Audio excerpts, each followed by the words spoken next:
climate historically is very scientific, very wonky, very technocratic. Fundamentally, it's a human issue, and we show up with humanity and common sense. And great athletes are American heroes. They're so inspiring. And sometimes I think of the days that these politicians must have, and they get to meet an American hero, which reminds them why they're doing this. And so rooting in that shared humanity, I think, is a really important part of our strategy.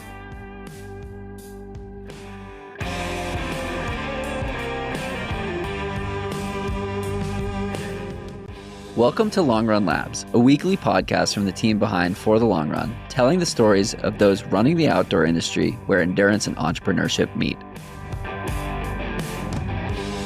This episode is brought to you by Superfiliate, the affiliate platform I've been recommending for years. Look, I've worked with just about every affiliate platform out there, from both on the brand side and on the creator or partner side, and Superfiliate is hands down the easiest one I've ever used. From setup to tracking to payouts, it just works. No clunky dashboards, no confusing workflows, just clean, simple tools that help you drive results. If you're a brand looking to scale partnerships, Superfiliate makes it so easy to launch and grow your affiliate program. And most importantly, get buy-in and action from your partners. Take it from me. Empower your customers and creators with co-branded landing pages with their own user-generated content, provide cash and store credit rewards, gifts, and much more. If you're tired of overcomplicated and unnecessarily expensive platforms, do yourself a favor and check out superfiliate.com. That's superfiliate.com and tell them I sent you. I'm happy to make a connection as well.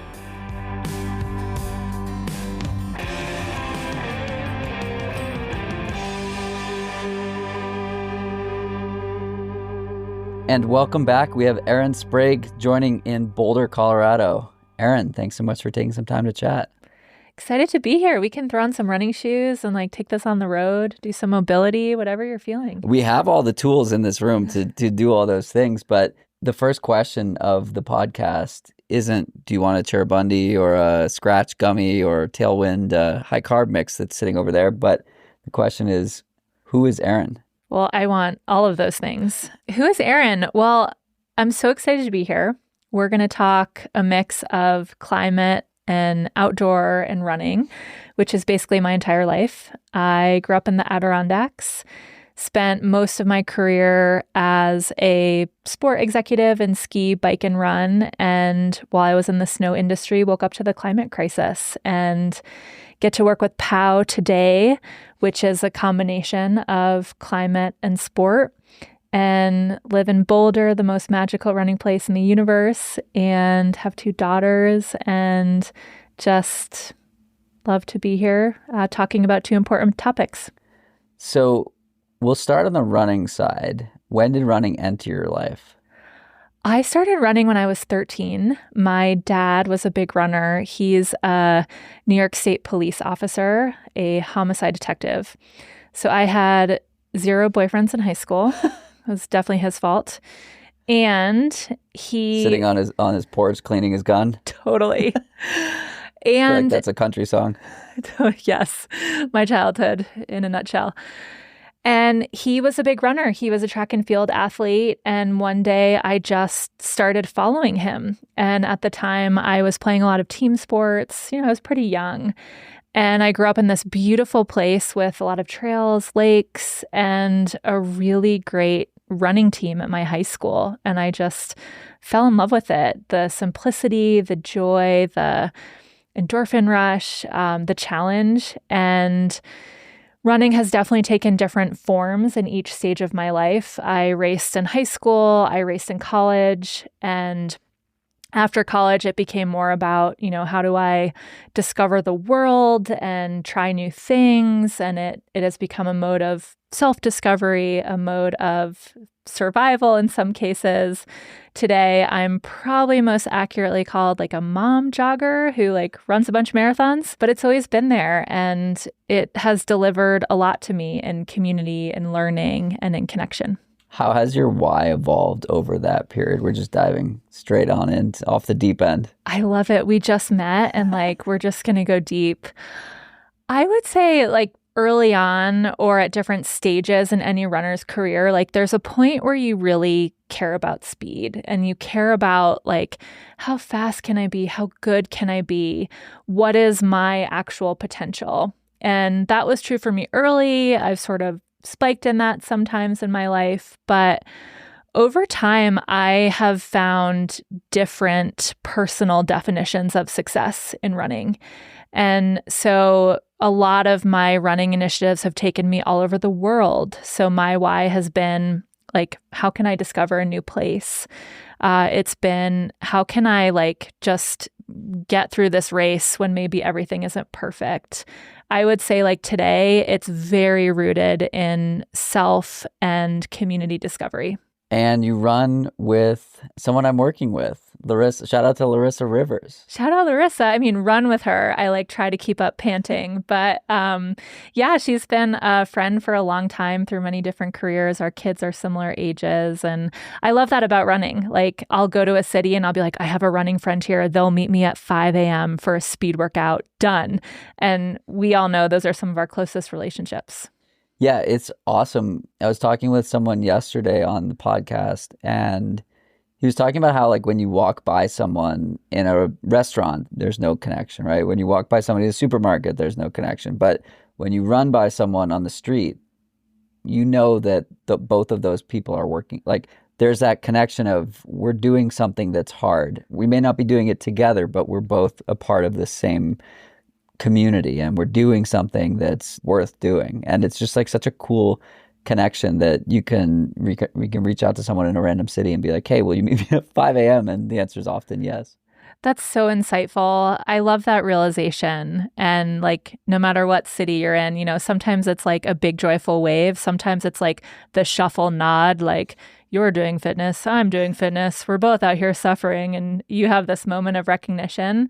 I also reflect on just the amazing people in my life through running. You know, people who have different backgrounds, different careers, different motivations. They live in different places. And yet this has brought us together. One of my focuses in running has been traveling around the world and running races. I really value the component of like seeing a new place through a run. Like what could be more efficient? Right, yeah. And I've made all these friends. Like I've made friends at like mile 14 in a marathon and like we'll like go through the whole thing and then find each other on Instagram and we're like friends now. And I just love that. I think that's so rare and maybe something we should reflect on more as runners. Yeah, it's like this shared suffering. And like if somebody has been in a work environment where there was an evil boss or something like that, like you share in the suffering and it's like a uniting factor. This is a much healthier way to share in that suffering. Where, again, we know we're doing something difficult and we're doing it together. And there's just so much power in that like optional struggle that for some reason we're all choosing to do. Yeah, I think sometimes too, it's a reaction to some of like the ways that we live today. Like I was telling my coach this week, my coach is Mario Fraioli. He's this amazing member of the running community. He has this like awesome roster of runners and me, like they'll all like win Western States and I'll like finish my tempo. And that's like, you know, my accomplishment of the week. But why downplay it? But you're giving it the same effort and the same seriousness or similar seriousness than somebody who's like maybe faster, but totally. And like maybe it's harder for me. Like I'm a mom, you know, I have this like more hard variables, job. yeah. More variables. Yeah, I love that. Actually, I'm going to take that with me. Please do. Like I'm crushing my workouts. And yeah, we were like, he's been a big influence with me. And we were just talking about like, you know, I was telling him, I look forward to my runs so much. Like they're the best part of my day. Sometimes like I know I should do it in the morning, but I'll like save it because I know I'm going to need it at like noon or 3 o'clock. And it more recently has also become a little bit of like a release and a moment to process.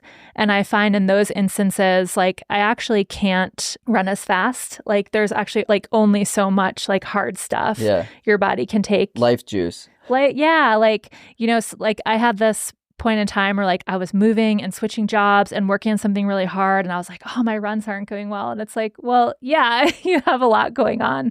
So I think there's a component of running too that can be this great respite, which is a little bit ironic because it is also pretty hard to get in and do every day. Totally. So speaking of wearing other hats. I'm going to switch hats Yes. onto the POW hat from the POW swag.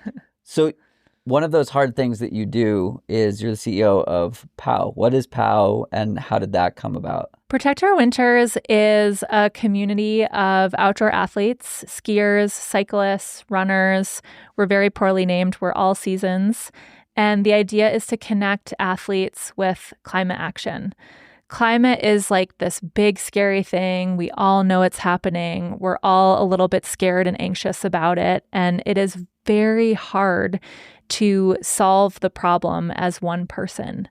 So POW brings people together rooted in the joy of what we love, running, skiing. We were founded by Jeremy Jones, who's a professional snowboarder. And through that collective action, we're able to make a difference. So we help pass better policies. We protect public lands that a lot of, especially trail runners, are out running on. We are getting more clean energy onto the grid, which is one of the highest leverage ways to solve climate change. And we're getting more people to vote and getting people who just love being outside and love sport. We're giving them a way to come together and make a difference.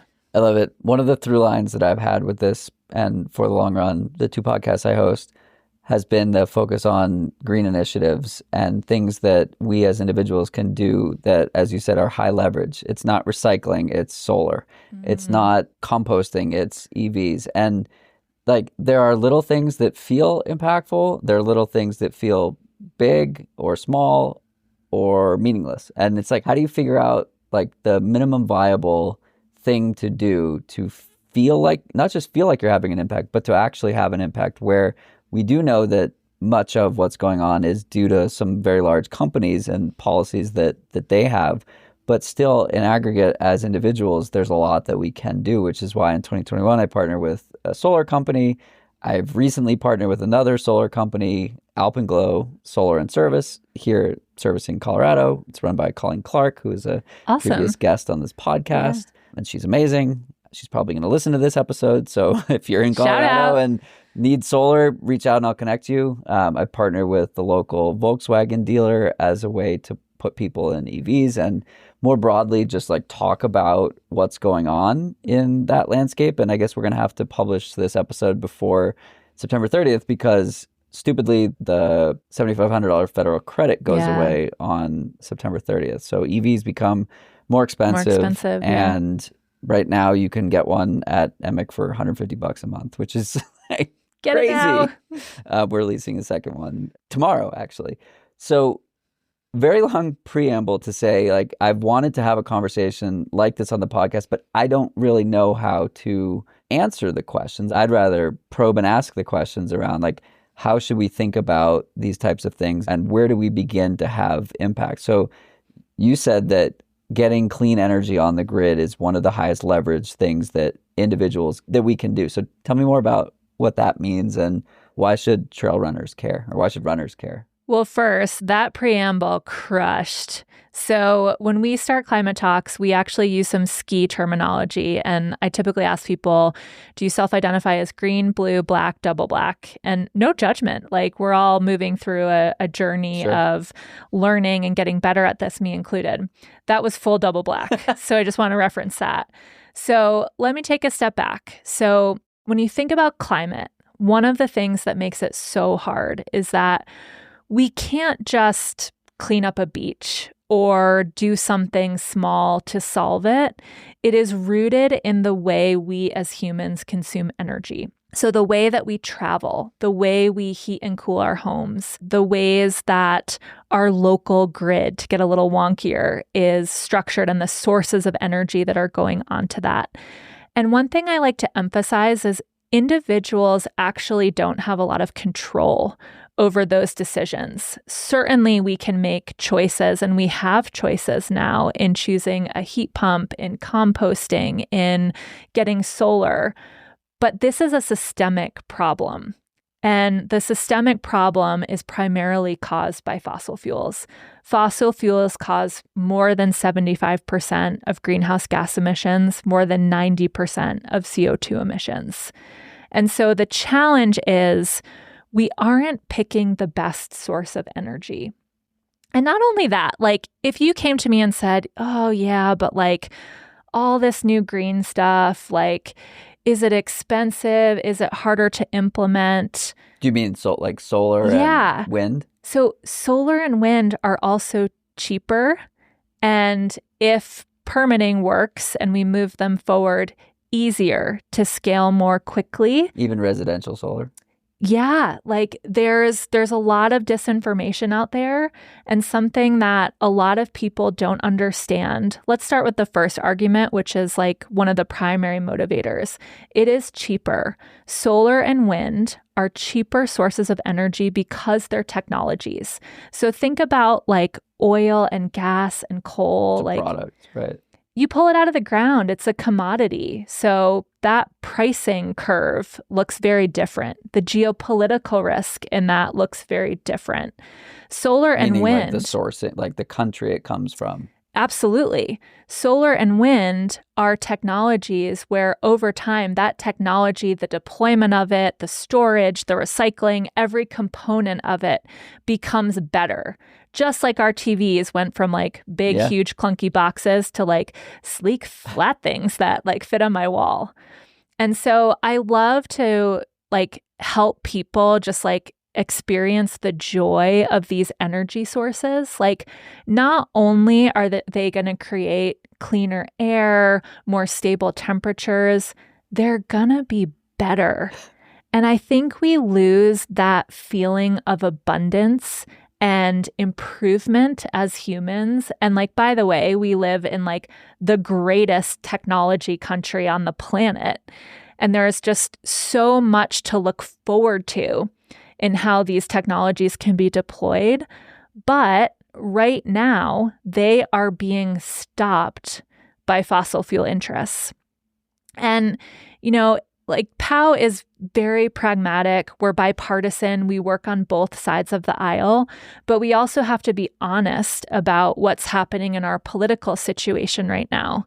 So a question for listeners to think about: fossil fuel companies know what's happening with the cost curves of these new technologies and how readily they're being adopted. They gave over $400 million in the last election cycle, and that's publicly reported. There are other sources that are a little darker. And so I just asked the question, like, if we were going to put this in emoji form, this would be the thinking emoji, just to like bring it down a notch. Why are they doing that? Why do they feel it's important to... Well, change is harmful for them. Exactly. From a business model standpoint. Exactly. So they're influencing politicians, and our elected officials are actually the ones making decisions about our energy grid, about policies that might improve the adoption of these. You know, the EV and solar credits are great examples. I mean, so many people were like, awesome, I'm all in. And when you buy an EV, one of your first experiences is that the driving experience is also better. Right. You don't go to the gas station. The acceleration's awesome. You don't go to the gas station, similar to how you don't like bring your phone to go charge it somewhere. Yeah. Right? You plug it in at night if you have an EV and the ability to charge it at home, right? So it's an enhanced experience. Yes, it's also faster. And we've had an EV for 2 years, and we also have an ICE vehicle. And I've spent, in the time that Kate has had the EV, she 2 weeks ago needed to buy new tires, so $700. I've spent $7,000 on my Audi Q5 that guzzles, well, it doesn't guzzle gas, but there are so many more components in there that are not as efficient and effective as the EV components. So it's like a 10x multiple on the spend over the last 2 years between our two cars. She's paid almost nothing from an energy usage standpoint because Electrify America provides very great company, very good coverage. Through Volkswagen, they gave 3 years of free charging, so she would go charge it elsewhere or come here, and we have solar, so it's free here too. Yeah. And we were in Emic here in Boulder last weekend, and there were like 50 people in there buying cars because the credit runs out in the next few weeks, unfortunately. And I'd love to give some context on why. So to help people understand why that's happening, there was a bill that just moved through Congress. If you read the press, it's called the One Big Beautiful Bill Act. We do not call it that internally. We have a much non-podcast appropriate name for it. To ask you that one offline. Yeah, that's a post-convo dialogue. Subscribe to the Patreon. You might get that. Subscribe to paid. You will hear us swear.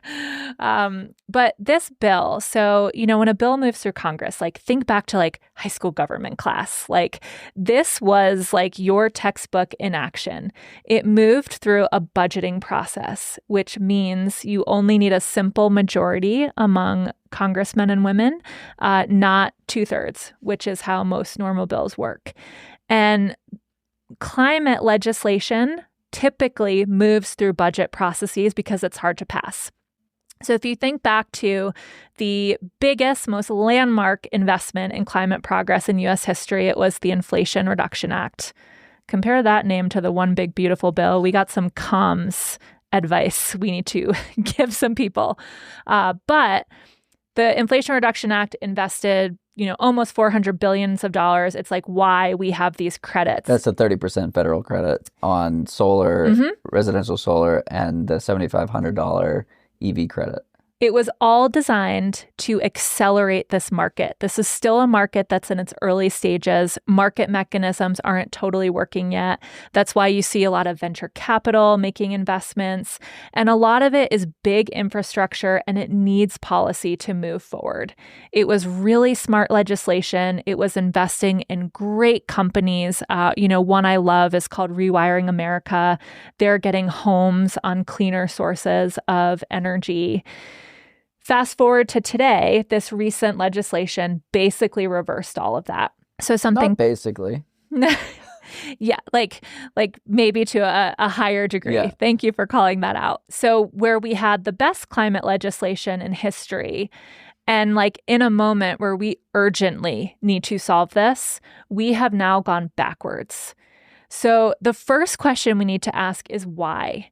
And it really is, you go back to that emoji of there is fossil fuel interest, influencing these decisions. And what we try to do at POW is to present the other side of that, the side that creates a more abundant, cleaner, more energy efficient, more energy dominant future.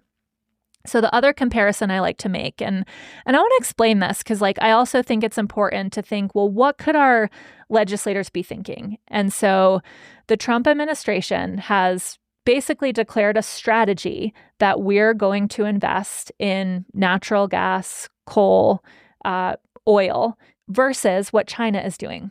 China has a strategy of clean energy is the future. They installed more solar last year than the rest of the world combined, and they're just rolling it out across the country and owning the build of that technology. I believe America is picking the wrong strategy right now. We're picking the wrong tech. And I believe we can compete on this new tech. We have the greatest technology companies on Earth. We have land that could deploy massive amounts of solar. But this influence from fossil fuels and this selection of a strategy that takes us backwards isn't right for our economic vitality. Our energy bills are going to go up. The estimates are $100 to $500 a month.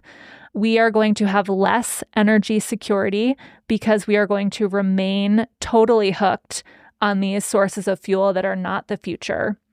And I believe we're handing a pretty big market to a geopolitical competitor. And so my perspective is, let's set the United States up for economic dominance and a more abundant future. And so the way we try to break that down at POW is a little more indirect. We show up to the offices of these congressmen and women, senators, and we lobby for this with this pragmatic perspective. We go with a constituency that we call the outdoor state. There are 180 million U.S. outdoor enthusiasts in the U.S. If we were all united, we would crush. We would crush the fossil fuel interests. We would bring votes and pressure to make this transition. And it's bipartisan, right? One thing I loved seeing recently was Cam Haines, who voted for Trump. He talked about how he voted for Trump, but he didn't vote. He said he didn't vote for the sale of public lands. And he went to bat against Mike Lee and the people in Utah with his 1.8 million followers on Instagram to say, hey, I voted for this, but I didn't vote for this. And he had videos that had millions of views that were instructions of how to contact your local senator or congressperson. And it's wild to see, again, the bipartisan approach to this, because as you said, it's like people who like to be outdoors. It's not liberals who run. It's people who hunt. It's people who fish. It's people who are on both sides of the aisle. So like, how do you, in today's extremely segmented climate, how do you speak to both sides of the aisle when ultimately we're looking for the same thing in this single issue, which may not be the number one priority of most voters, but in theory, it should be pretty high importance. There are two things that matter in DC: money and votes. Environmentalists don't always win on the money front. Maybe runners too, I don't know. But we can win on votes. And so that's what we show up with. So when we go to a meeting, when we go to DC, we typically are 50% in the offices of Democrats, 50% in Republicans, depends on the makeup a little bit. But we show up and we'll say, hey, we're here with these athletes. This is what they represent. Do they care that they're athletes? They do. Yeah. So this is the most fascinating part. So the first time I went with POW, I was like, man, like, is it cool that we're bringing Jessie Diggins, like the greatest Nordic skier in U.S. history? Yeah. I don't know. I see Steph Howe there all the time too. Yeah, we have, the Juriks have gone, like a lot of runners show up, athletes pretty much from every sport. And we will dangle like an Olympic gold in front of them. We'll talk about, some of the FKTs, the world records, the World Cup race wins that some of our cyclists have. And it really resonates. We were in a meeting with, I won't call him out, this wonderful senator. And he's like, yeah, clean energy. I got it. You got my vote. Can we talk about the gold medal and your experience at Tokyo? And it was just amazing. And so that's so cool. I think what it shows is that climate historically is very scientific, very wonky, very technocratic. Fundamentally, it's a human issue, and we show up with humanity and common sense. And great athletes are American heroes. I mean, they're so inspiring. And sometimes I think of the days that these politicians must have of meeting after meeting, all these different interests, and they get to meet an American hero, which reminds them why they're doing this. And so rooting in that shared humanity, I think, is a really important part of our strategy. So I was listening to the Boulder Boys podcast a few weeks ago. Matt Daniels, pro runner, elite runner himself, was talking about, he's like, why are so few pro trail runners or trail runners in general talking about climate? We were talking about this before we hit record, and you said you have opinions on that comment. So I'd love to hear your thoughts on that. Runners are cupcakes. Let me explain. Runners haven't historically had to advocate for their access. So before I worked at POW, one of my jobs, I worked at Specialized, which is a big bike company. Maybe some of your listeners cross-trained on a Specialized. I have a Diverge. Awesome. So cyclists historically have had to fight for access. They have to fight for roads, right? For bike trails. Mountain bikers in particular often have to fight to gain that access. And that fundamentally is advocacy. You are often working with sometimes private landowners, sometimes town councils to create access for recreation. What happens in running historically, and I'm talking very specifically about environmental access. There are other issues with other topics that I'm not an expert in. But runners, we typically participate in a race where the race company has closed the roads, has worked with the police, has gotten the permitting to enable that. The trail access that we have is, again, often run Someone by else did it. a race company. You don't necessarily have the pushback against runners who maybe are banditing a trail that might be private land that a cyclist might face, or a hunter, or some of these other categories where advocacy has been more prominent.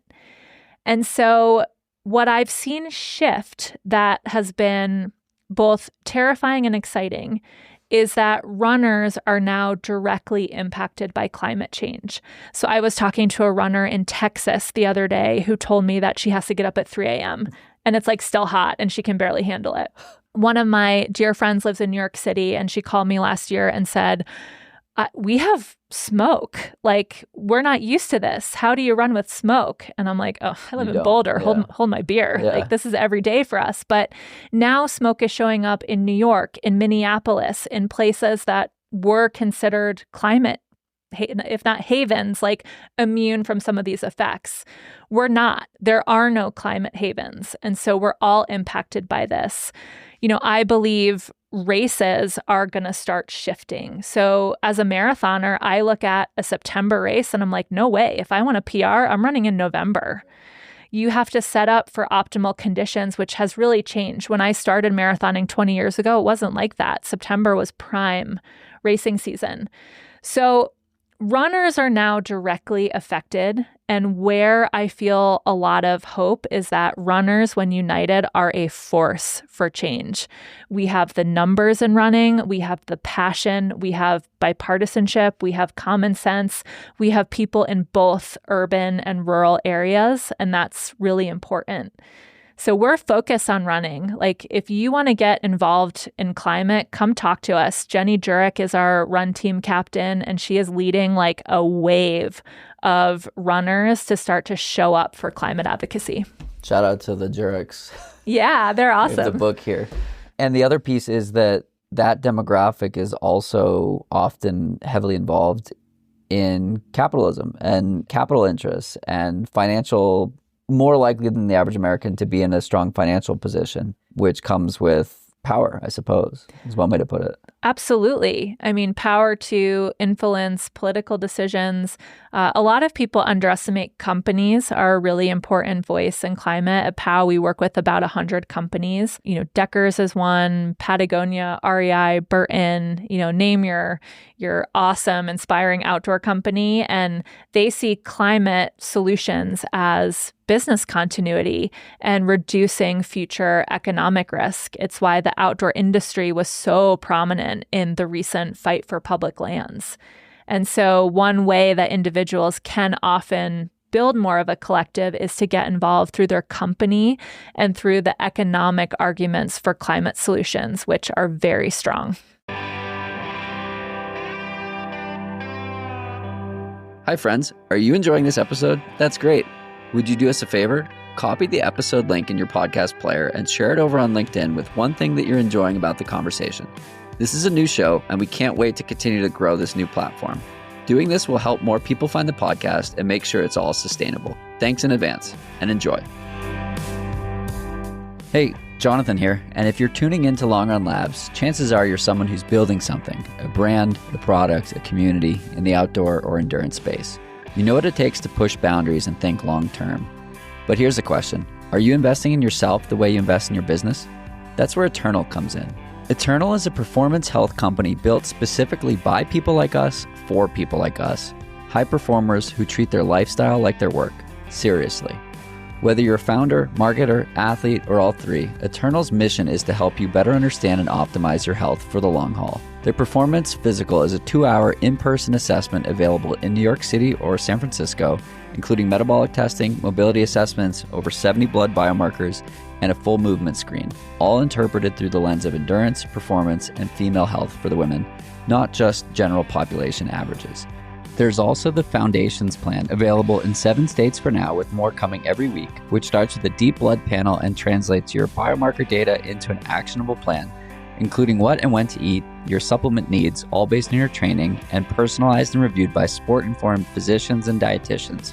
It's also guided strategically by experts like Dr. Stacy Sims to help with the focus on women's health. Excitingly, I've also been working with Eternal behind the scenes as a consultant, and I'm proud to partner with them here on the show too. This is the kind of personalized, hands-on healthcare I wish I had access to years ago, especially now that I'm squarely in my mid-30s, and I know it'll resonate with this audience. So if you're building something ambitious, don't leave your own health as the bottleneck. Check out eternal.co, that's C-O, and use code LRL for 10% off your performance or foundations plan. That's eternal.co, and tell them Long Run Labs sent you.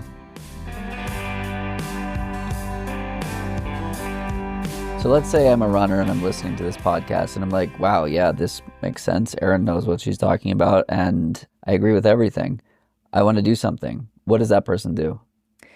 The first step is to have those aha moments. So I just want to reach out to our green circle and blue square friends who are listening.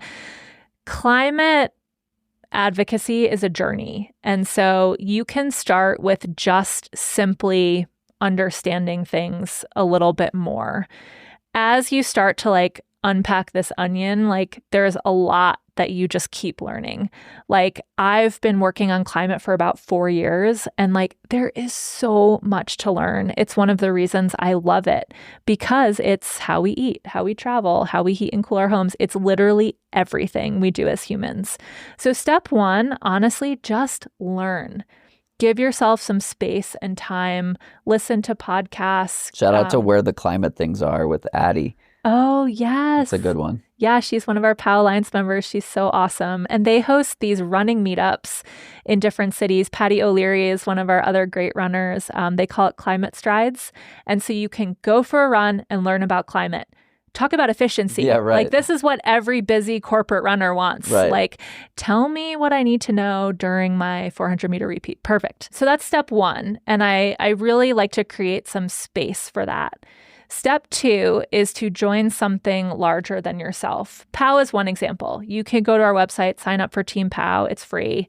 That'll put you on emails. You'll learn, you'll be connected, you'll show up at events. We will hook you into the challenge of our lifetime. But the most important thing is, being in that position, because then what that opens up is advocacy actions. So you want to be taking advocacy actions. You want to be calling your senator when you disagree with a piece of legislation. You want to be participating in elections. Voting is one of the top things that any single person can do. And I like to debunk advocacy a little bit. It has this sad, nerdy reputation. It's so fun. Especially if Jessie Diggins is there. Oh my gosh, she's the coolest. She is the nicest human and is one of our best ambassadors in DC. But when you call your senator's office, they work for you and they will answer. Whenever I've written a letter, my senator is Senator Hickenlooper. He's a big environmental advocate, close friend of POW. I will write to him still with all my, here's what I think you should do. I will get a message back on what he did. They really value that feedback. And when that feedback comes in a high volume, that's the pressure we need to make different decisions.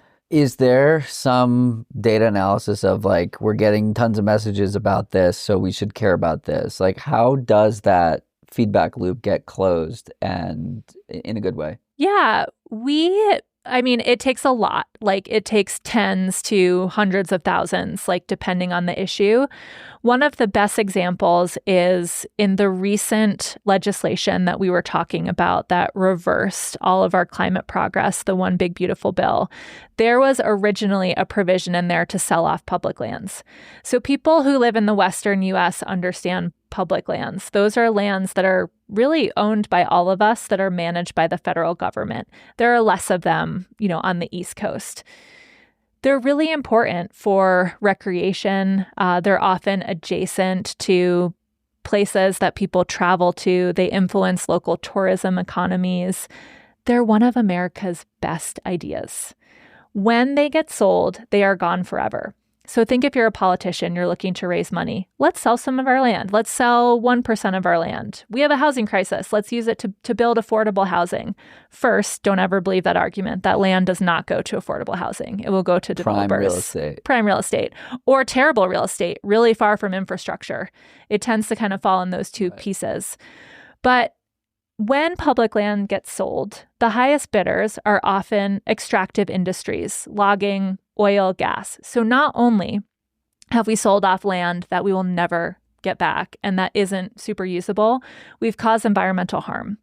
So in this bill, a place where outdoor interests and athletes really stepped up was in advocating against selling these public lands. We had over 100 companies participating. There were conference calls with like the CEO of Patagonia rallying everyone, a bunch of NGOs, non-government organizations, POW is just one, a bunch of conservative interests, backcountry anglers and hunters were big voices. And we got the provision removed. And that is an example of successful advocacy. It took a massive, coordinated effort focused on that one provision. So to understand that in the context of bigger things, first, the takeaway is advocacy works. People consistently underestimate the power of their voice to drive change. But we're also missing the forest for the trees a little bit. I see a lot of groups celebrating this as this massive win. And this is a little bit of a hot take, but I don't think it was a massive win for what we really need, which is to solve climate change. So the way we describe that at POW is on this legislation, think of it as a soccer game. Like we were getting shut out 13-0 and we scored 1 point. So like, I'm so happy. Like the kids aren't going home super sad. Out. Yeah. We got a shot on goal. Table. Yeah. It wasn't like a total embarrassment. We got that 1 point. We scored the goal. So reference that. But know that conservation... Huge loss overall. Conservation isn't enough because the rest of that bill decimates our ability to solve climate change. And if we don't reduce emissions, having access to those lands isn't going to matter. And so we're focused on the wildly unpopular and wonky topic of clean energy because that is actually the most important way to make a difference and move us all forward. So what do we do about that? We keep going. We are facing such a hard moment.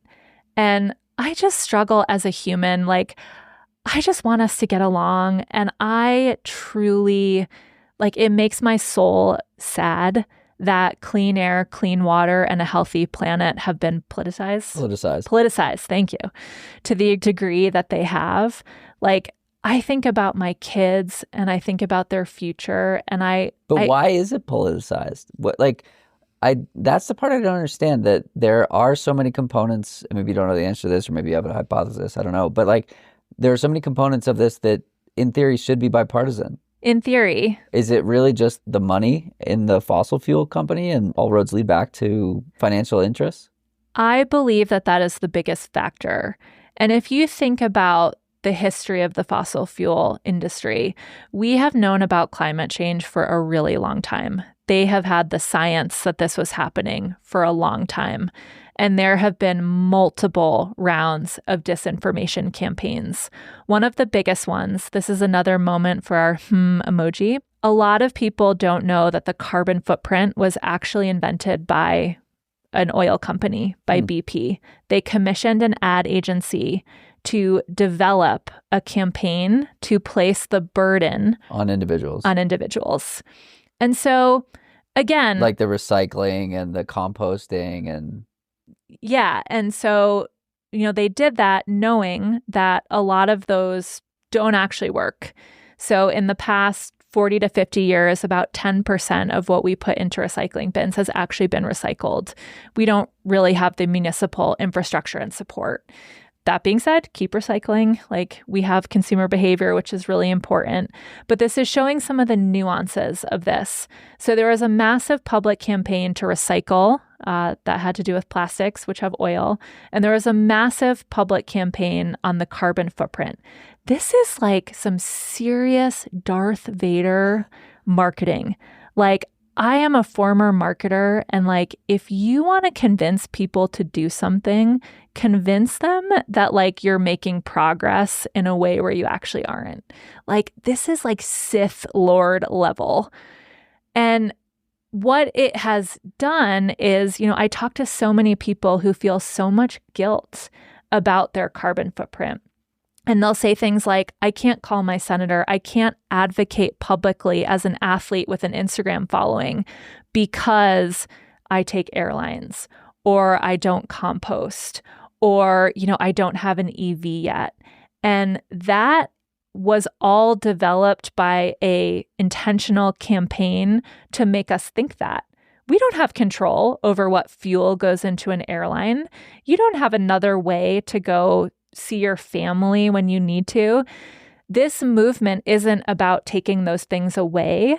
This movement is about creating a system that's more sustainable so humanity can keep going.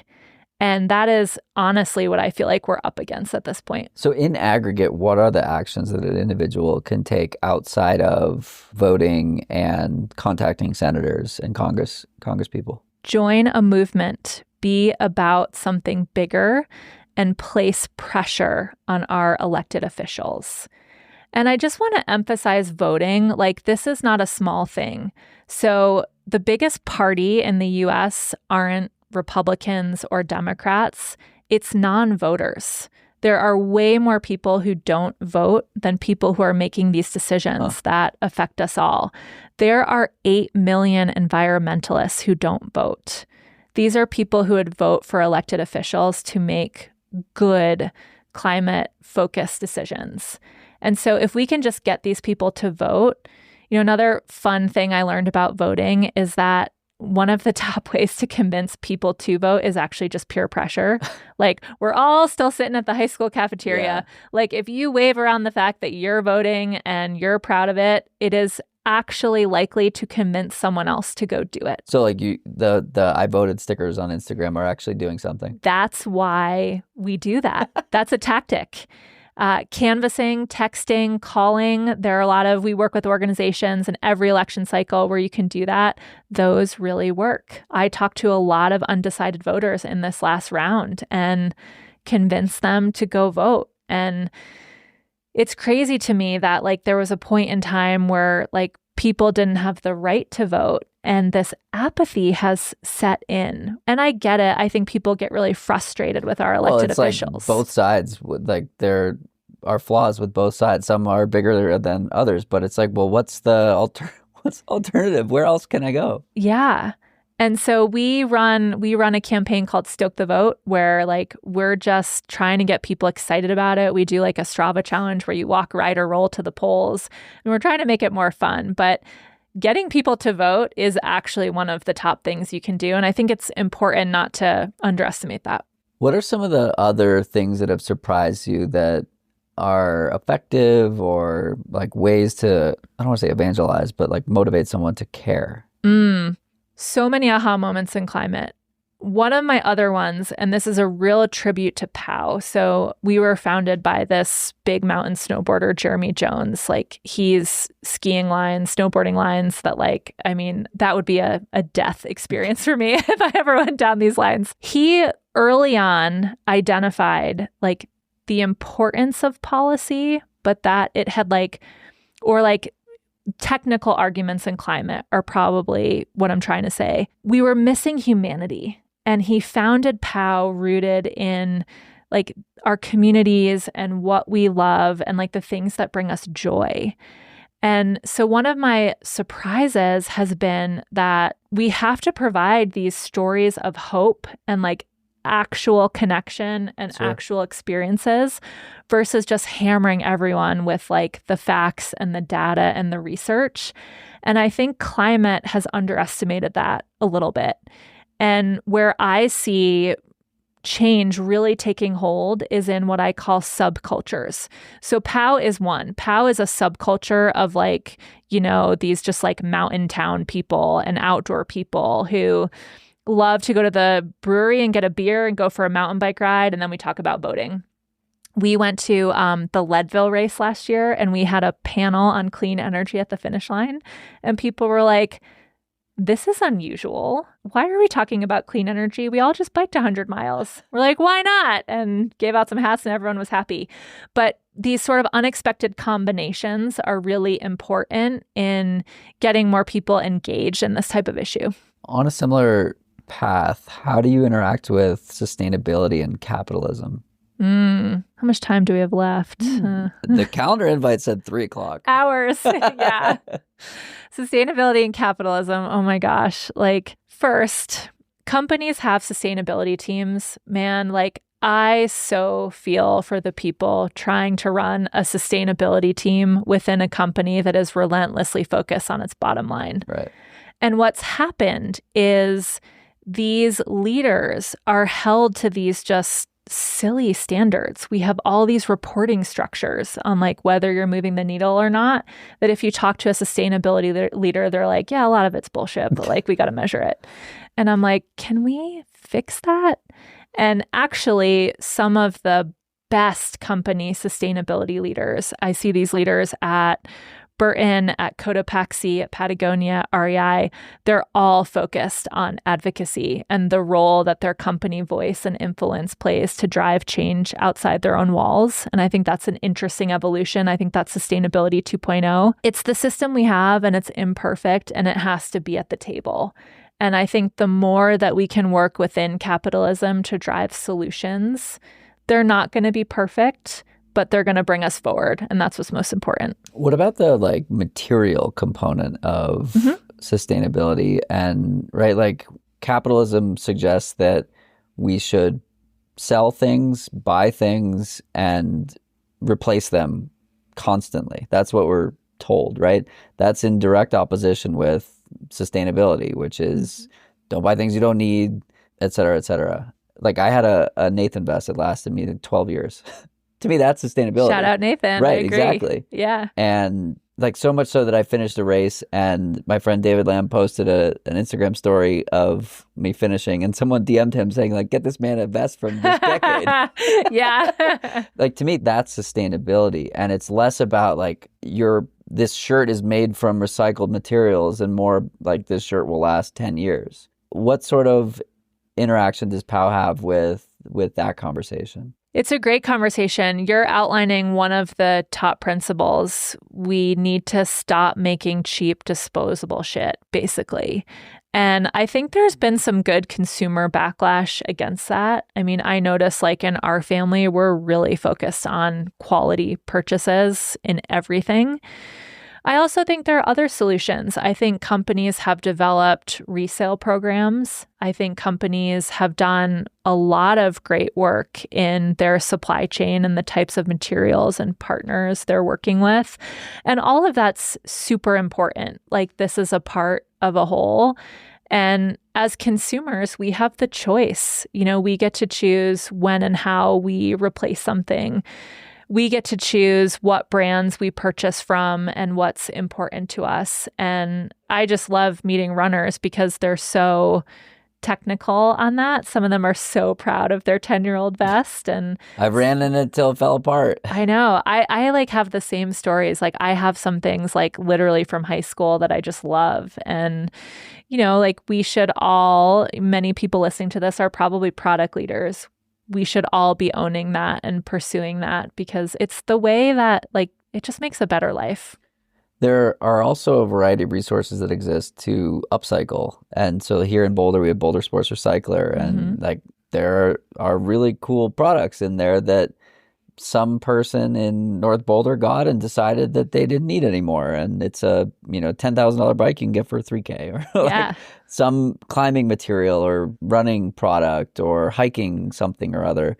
And instead of just throwing it away when you're done using it, it goes back into the community and somebody else pays, 30% of the cost and it doesn't have to get created again. Oh, yeah. And there are like all these Facebook groups where you can just like give people stuff for free. My husband is a big boulder scrounger. He's going to be super mad that I'm disposing Boulder this. scrounging is like next level though, It's because it's next like level. you get something really amazing for like $10. Oh, he came home with these like vintage skis the other day where I was like, okay, those are legit cool. So you will probably see him like on the side of the road, digging through things. He's had some less exciting like scrounging. He brought home this like slide the other day for our kids. It was just the slide. I was like, what are you going to attach it to? He's like, I don't know. He's like, this thing is worth like $300. So I'm like, yeah, but like, how are we going to use it? And like, is it safe for our kids? He's like, I'm going to figure it out. So, maybe there's some joy and marital bliss in the scrounging, but I actually love Facebook Marketplace. And I think that's another way to think about it. Like, don't go to the store, go to a friend. I rent clothes. Like, that's another thing I do that I think prevents just like sort of these mindless and needless purchases. I got a lawnmower, an electric lawnmower recently on Cool. Facebook Marketplace. It was like a $500 unit for 100 something. And it was like this guy was going to get rid of it because he was moving cross country. And I got lucky, like with timing. And instead of throwing away 2 batteries and a unit, I got it. I guess somebody else would have bought it. He probably wouldn't have thrown it away. But if not for the ability to sell it for something, maybe it would have been thrown away. Oh, yeah. My best purchase was used Normatex. Those things, I mean, they are pristine. Some triathlete really took care of these things. And I'm like so happy. So again, it's the point of like, not only is this better for the world, I saved money. We're both happy, better experience. Totally. Okay, I want to go back to solar and EVs. You said something, it was related to like the education around these things, or there's a lack of education, or maybe this was something I was thinking about. But initially, I wanted to partner with a solar company because when I went through the buying process, I was frustrated. I was frustrated because it was so simple, and they were like, you pay us this and you get this return, and all of a sudden your costs go away. And then 3 years later, I added a battery. And so now I have a system that if the power goes out, I have 3 days worth of energy that can be recharged daily. Yeah. And in theory, I can live off grid because I have at all times 3 days worth of power plus the ability to recharge over that 72-hour period to restock that energy. So I partnered with this company because I was like, nobody is talking about this. Why? Like, this is great. And it adds value to the house, assuming you purchase it outright instead of lease it. And I was just so frustrated that like nobody was marketing it. And so I started doing that. And I did the same thing with the EVs at Emic. So like, why is that a piece that is lagging? Like the marketing of solar. Is this something you guys talk about? It's definitely lagging. And there are a few inputs. One is just like the massive disinformation campaigns we face, everything from carbon footprint at the highest level to one of POW's roles is we actually work in local communities to get more solar onto the grid, more literally panels installed. So what happens is most solar farms are on private lands and most of them break down in local permitting processes. This is a very standard tactic for the other side. And what we find is there are just all of these myths out there that are believed. Is that from like our crazy algorithms or from these nefarious interests? But I'll give you an example. We were in Southwest Colorado trying to pass a very small solar and battery project. It would have added, like a couple megawatts onto their grid. It would have made a difference though. Like this is a community that often faced blackouts and it was diversifying their energy supply. And when we went there, we were like, oh, Southwest Colorado, this is like POW's sweet spot. We got this. And we went into the town council meeting and someone stood up and started talking about how solar panels cause cancer. And I was like, what? No, what causes cancer is the environmental regulations that are being eliminated at the EPA right now. But that is another topic. But I was honestly like so taken aback. And we connected with the person and they were like, yeah, I saw it on Nextdoor. And so we have these uninformed, algorithm-fueled sources of disinformation, and we have to fight them. It's one of the biggest things we do. Solar panels do not cause cancer. People also don't know that solar is cheaper. 20% of Americans know that. And so we try to fight all this. We do find we have lower engagement on our social content on solar.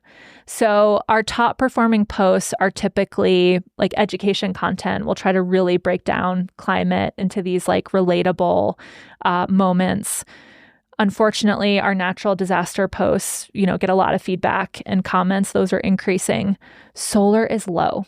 And so the nut I'm trying to crack is how do we get people more excited about it? This is a marketing challenge. How do we get more people talking about it? How do we share your story? How do we make it just like common sense that this is what you choose for your home. So in Boulder, it's an interesting bubble, right? Like you're the weirdo if you don't have solar. Like on my street, when I got solar in 2021, I noticed within a year, like 5, 6, 7, 8, 9 more.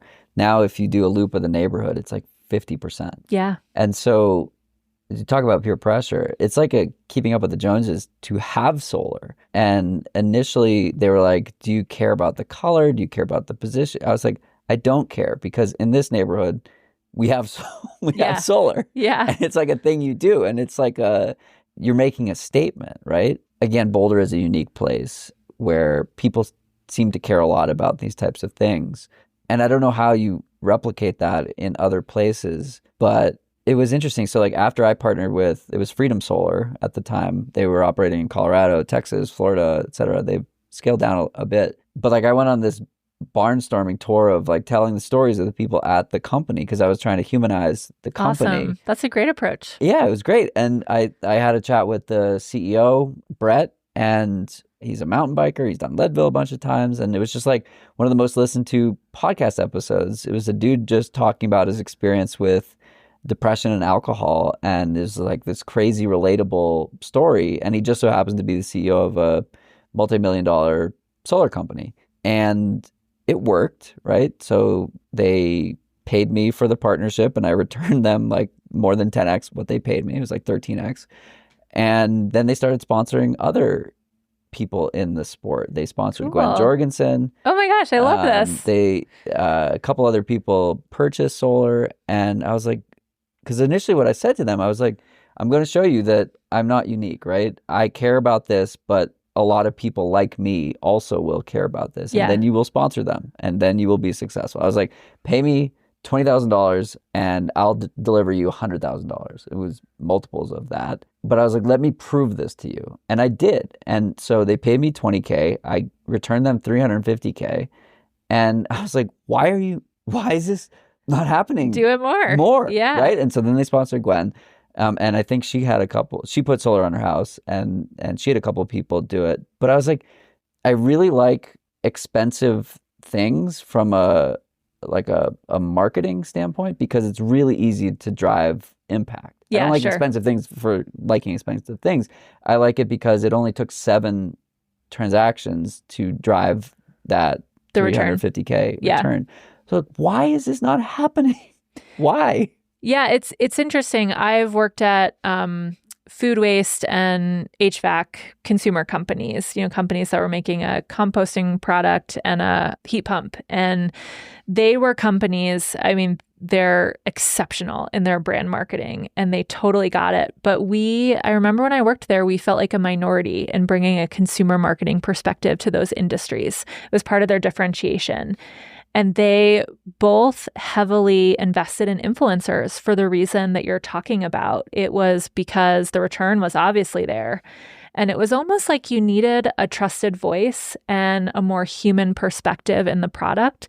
So I think the call to action I'm hearing is like any companies that are listening to this, like think about this channel, not only for the return, which you've clearly outlined, but because you're building this like really important word of mouth momentum that it's missing. And for athletes who might be listening, who make their living this way, we so quickly think about the food product and the shoe, but like, what about your solar panel? What about your EV? Like one of my favorite POW athletes, Kate Courtney, she's a mountain biker. Rivian. She's sponsored by Rivian, and she's doing this cool model where she's just bringing in this new perspective on sponsorships. And she's working with the best companies in the world.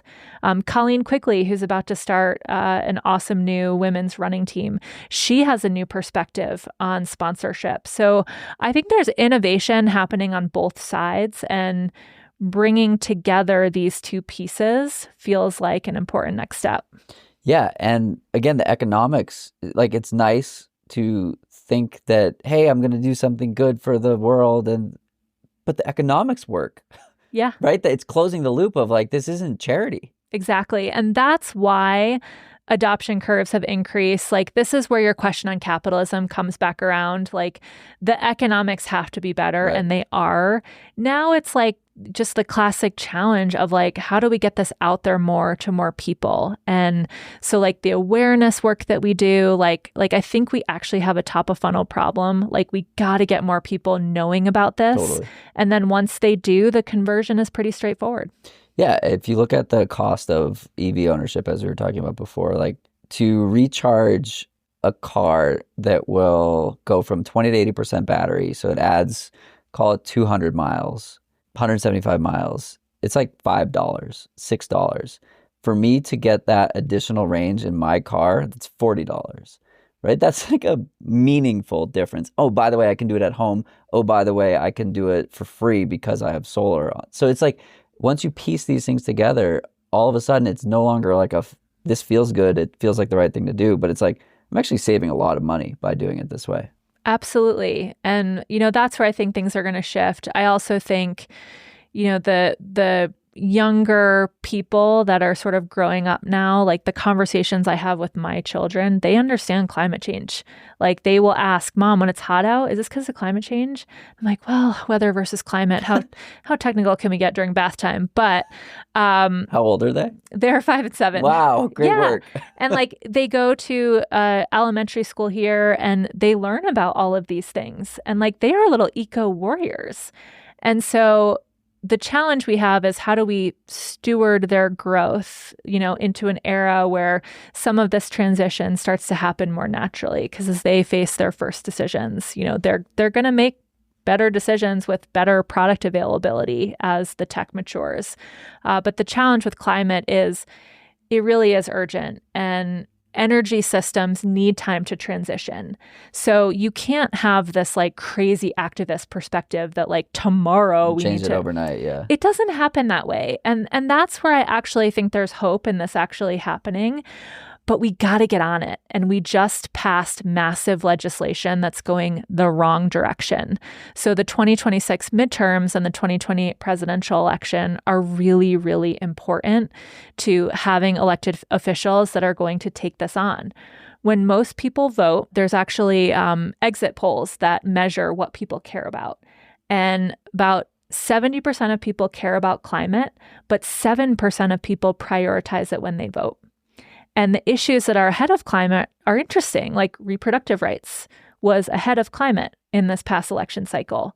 And so that to me says, wow, this movement, these voices, these people who came together to drive the change they wanted to see really made a difference and really got it onto an important decision-making moment for people. And so when I think about climate, when people vote, they're always going to vote on the economy first. Like, let's just check that box. But what if climate was a top 5 issue, a top 3 issue? Our elected officials would start making decisions about better policies. They would not be so beholden to fossil fuel interests. And so that is the transition that we're seeking to make through the power of our votes, our voices, our everyday lives, and rising up with those perspectives and saying, hey, this matters, and we're going to do something about it, and we're going to vote you out if you don't step up and do something about it. Amazing. Was there anything else that you wanted to communicate or talk about today? I have one final point, yes, because sometimes climate gets dark, and I want to bring us back into the light so our solar panels can take it and produce energy. Climate is a solvable problem. Think about all the problems we have in the world that we don't have the technology or science for today. We have all of it. We referenced a lot of that tech on this call. So that gives me so much hope. The challenge is humans and our imperfection. And so we have to build common ground. We have to build political will. And in some ways that's harder. In some ways it's easier. I believe it's possible. And I want to leave everyone with the message of we can solve this thing. We just have to build a movement to do it together. Amazing. Erin, this has been super informative. The intersection of endurance, entrepreneurship, business, leadership, and a healthy, clean future for all of us is hopefully really important to everyone that's made it this far in the podcast. So we didn't even get into like the active leadership at POW, I guess maybe I'll add one more question in. Like, how do you think about being the leader of this ship? How do you think about your interaction with the outdoor space and the title of CEO of POW? I think being a leader in anything right now is not for the faint-hearted. We have so many challenges that like leaders are tasked with solving. And so one, we just have this incredible team at POW. You know, these are all people who surely could make more money, like be doing something else, and they choose to dedicate themselves to climbing one of the biggest, most important hills that there is. So when I think about leadership on our team, which is not just for me, I think about, you know, how do we navigate some of those highs and lows? And it's similar to running, right? You know, you have some workouts that go great and you have some that just suck. And that deeply happens in this work. And actually running has been a great metaphor for that, where it's like, you know what? You just got to keep moving forward and keep putting in the miles and it works. And I've seen that with climate work as well. And I think just continuing to up level, like, you know, we think of ourselves as like, we are building a product to solve something in the world. So we think about it from that perspective. How do we make it a little bit better every day and bring some of the consistency and application that will ultimately lead to greatness?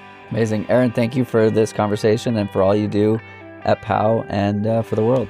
Awesome. Thank you. Of course. Thanks for tuning in to this episode of Long Run Labs. If you like this episode, make sure to subscribe, leave a review, and share it with someone who's building something of their own. We'll be back next Tuesday with more stories at the intersection of endurance and entrepreneurship from the people shaping the outdoor industry in ways big and small. Until then, keep showing up, keep asking questions, and we'll see you out there. This show is produced by Dylan Delaney of Delaney Video LLC, with musical composition by Brian Walters of Single Track Sound, and managed overall by Emily Holland of Wild Poppy Creative.